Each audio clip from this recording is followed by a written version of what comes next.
அரியலூரில் அதிமுக பொதுச் செயலாளர் எடப்பாடி பழனிசாமி பிறந்த நாளை முன்னிட்டு அதிமுகவினர் வீடு வீடாக சென்று வாழ்த்து அட்டையில் கையெழுத்து பெறும் நிகழ்ச்சி நடைபெற்றது. எடப்பாடி பழனிசாமி பிறந்த நாளை முன்னிட்டு அரியலூர் மாவட்டம் அஸ்தினாபுரத்தில் வாழ்த்து அட்டைகளை கையெழுத்து பெறும் நிகழ்ச்சி பகுதி செயலாளர் அருணாச்சலம் தலைமையில் நடைபெற்றது.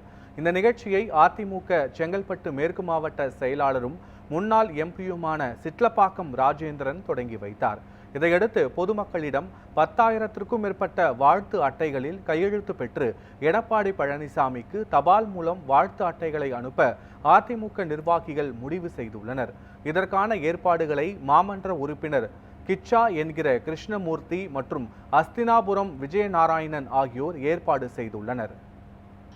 முதலாவது அவருக்கு நாங்கள் பிறந்தநாள் வாழ்த்துக்களை தெரிவித்துக் கொள்கிறோம். அவர் நீடோடி 100 வருஷத்துக்கு மேலே வாழணும் என்பதுதான் எங்கள் ஆசை.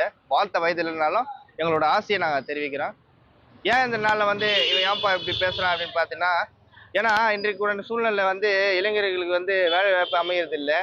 அதுவும் இல்லாமல் பார்த்தீங்கன்னா போதன்ற ஒரு வார்த்தைக்காக அடிமையை போற பார்க்குறோம். ஏன்னா என்னோட இந்த தோழர்களும் நண்பர்களும் நிறைய பேர் பிரிஞ்சு போயிருக்கிறாங்க இந்த போதைக்கோசம்.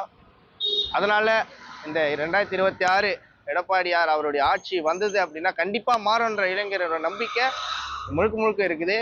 ஏன்னா இன்றைக்கு இந்த சூழல்ன்றது அப்படிதான் இருக்குது என்பதை தான் நம்ம பார்க்குறோம். இந்த வேலை வாய்ப்பும் ஒரு படிப்பு முடிச்சுட்டு வெளியே வர ஒரு சாமானிய ஒரு மனுஷனுக்கு அந்த வேலை வாய்ப்பு இளைஞருக்கு ரொம்ப கடினமா இருக்குது இன்றைக்கு உண்டான சூழ்நிலை. அப்போ இந்த வரக்கூடிய ஆட்சி நம்மளுடைய முன்னாள் முதல்வர் பழனிசாமி அவர்களுடைய ஆட்சி அமைஞ்சது அப்படின்னா நாங்கள் மிகவும் சந்தோஷப்படுவோம். அவர்களுக்கு தான் நாங்கள் ஓட்டை செலுத்தி அவர் வெற்றி பெறுவோம் நாங்கள் முழுக்க நம்புகிறோம். எடப்பாடி பழனிசாமிக்கு எல்லாரும் கையெழுத்து போட்டு கொடுத்தோம், எல்லாம் வாங்கிட்டு போனாங்க, சந்தோஷமா இருக்குது. அடுத்த ஆட்சிக்கு அவர் வரணும் கண்டிப்பாக. எல்லாம் திமுக ஆட்சி எல்லாம் செய்கிறேன்னு சொன்னாங்க, எந்த இதுவுமே செய்யலை. எல்லாம் 1000 ரூபா கொடுத்தேன், அதெல்லாம் 1000 ரூபா எதுக்கு, எல்லாம் விலைவாசி தான் ஏற்றுனாங்க, வீட்டு வரி கரண்ட் பில்லு எல்லாம் ஏற்றுனாங்க. இவர் பழனிசாமி ஆட்சியில் கண்டிப்பாக எல்லாத்தையும் விலைவாசியெல்லாம் கம்மி பண்ணி மக்கள் எல்லாம் நல்லபடியாக வைக்கணும். அதான் எங்களுக்கு சந்தோஷம். பிறந்தநாள் வாழ்த்துக்கள் அவருக்கு.